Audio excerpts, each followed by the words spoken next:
అలిగిన రాజగోపాల్ రెడ్డి ఇంటికి వెళ్ళిన రేవంత్ రెడ్డి ఇలా రాస్తే బాగుంటుంది. కానీ ఇది రాయకుండా మీడియాలో ఏం రాస్తుందంటే రాజగోపాల్ రెడ్డికి భువనగిరి బాధ్యతలు అది.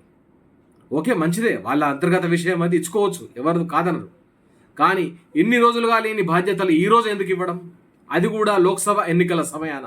ఇక్కడే అందరికీ అనుమానం వస్తుంది. రాజగోపాల్ రెడ్డి ముఖ్యమంత్రి పదవి స్థాయి వ్యక్తి అని చెప్పి ప్రచారం చేసిన ఎన్నికల సమయాన. ఆ తర్వాత వాళ్ళన్న కూడా ముఖ్యమంత్రి స్థాయి వ్యక్తి అన్నారు. రాజగోపాల్ రెడ్డికి ముఖ్యమంత్రి పదవి దక్కలేదు, కోమటిరెడ్డి వెంకటరెడ్డికి ముఖ్యమంత్రి పదవి దక్కలేదు, కోమటి వెంకటరెడ్డికి మంత్రి పదవి దక్కింది, నాకు దక్కలేదన్న బాధతో ఉన్నాడు రాజగోపాల్ రెడ్డి అని మీడియాలో బాగా మాట్లాడుతున్నారు.